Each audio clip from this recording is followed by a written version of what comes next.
Karjat superfast, वेगवान शहराचं वेगवान न्यूज चॅनल। दहिवलीमध्ये असणाऱ्या विनायक अंगण सोसायटीमध्ये अनेक महिन्यांपासून एक मोठी समस्या निर्माण झाली होती।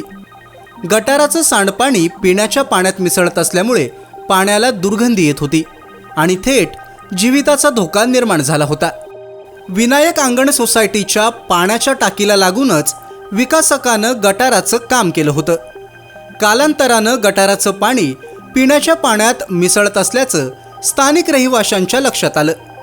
अनेकदा रहिवाशांनी बिल्डरकडे आणि नगरपालिकेकडे तक्रार केली, पण त्यांना पुरेसा प्रतिसाद मिळालाच नाही। रहिवाशांनी त्यांची समस्या हर्षल मोरे यांच्या पुढे ठेवली। हर्षल मोरे यांनी त्वरित नगरपालिका कर्मचाऱ्यांना सदरील बाब समजावून सांगितली। विषारी पाणी पिल्यामुळे कोणाच्याही जीविताला धोका निर्माण होऊ शकतो।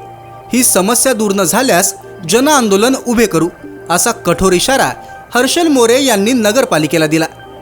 हर्षल मोरे यांच्या तक्रारीची त्वरित दखल घेत नगरपालिका कर्मचाऱ्यांनी विनायक अंगण सोसायटीत धाव घेतली आणि संपूर्ण समस्या जाणून घेतली। नगरपालिकेचे बांधकाम सभापती महेंद्र चंदन यांनी सुद्धा नागरिकांना दिलासा देत समस्या नक्कीच दूर होईल असा विश्वास दिला। गटाराचा मार्ग मोकळा करत रहिवाशांना दूषित पाण्यापासून वाचवण्याच्या उपाययोजना करण्यात आल्या, जेणेकरून गटाराचं सांडपाणी पुन्हा पिण्याच्या पाण्यात मिसळू नये। हर्षल मोरे यांनी त्वरित धाव घेत अवघ्या एका दिवसात या मोठ्या समस्येवर मार्ग काढला। विशाल बैलमारे यांनी सुद्धा पाहणी करत पुढील काळात सर्व समस्या सोडवण्यासाठी आम्ही ठामपणे उभे असू, असा शब्द रहिवाशांना दिला। दहिवलीमध्ये लोकवस्ती वाढत असल्यानं पुरेशी गटारं आणि सांडपाणी वाहून जाण्यासाठी आवश्यक त्या उपाययोजना करण्याची गरज असल्याची बाब हर्षल मोरे यांनी लक्षात आणून दिली। त्यानुसार महेंद्र चंदन यांनी सुद्धा विकासकांसोबत सांडपाण्याच्या उपाययोजनेबाबत बोलणार असल्याची प्रतिक्रिया दिली। कित्येक महिन्यांचा असलेला त्रास आणि नागरिकांची काकुळतीनं दिलेली हाक हर्षल मोरे यांनी ऐकली आणि पुन्हा एकदा समाजकारण म्हटलं की हर्षल मोरे हेच नाव लोकांना का आठवतं याचं जिवंत उदाहरण प्रत्यक्ष कृतीमधून उभं केलं। आजही 21व्या शतकात नागरिकांना दूषित पाणी प्यायला लागतंय ही बाब हर्षल मोरे यांना खटकली होती।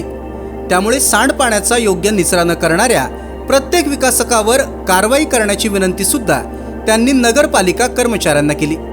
हर्षल मोरे यांची लोकांसाठी असणारी धावपळ आणि स्वतः जागेवर उभं राहून त्यांची काम करून घेण्याची असलेली पद्धत प्रत्येकाच्याच मनात उतरते। हर्षल मोरे आणि विशाल बैलमारे हे दोनही तरुण सुधाकर घारे यांच्या नेतृत्वात जनतेच्या समस्या सोडवत असतात। अगदी राजकारणाच्या पलीकडे झेप मारत लोकांनी समस्या मांडली की सोडवायचीच असा निर्धार करून हे दोनही तरुण समाजसेवेसाठी झटत असतात। सुधाकर घारे यांच्या सामाजिक कार्याचा आदर्श हे दोनही तरुण प्रत्यक्षात उतरवतायत एवढं नक्की। त्यामुळे कोणत्याही समस्येचा असू दे त्रास, हर्षल मोरे सोडवणार प्रत्येक समस्या हमखास, अशी चर्चा आता दहिवलीच्या नागरिकांमध्ये रंगताना दिसतेय। तालुक्यातल्या घडामोडींचे अपडेट सर्वात आधी मिळवा। कर्जत सुपरफास्ट चॅनलला सबस्क्राईब करायला विसरू नका।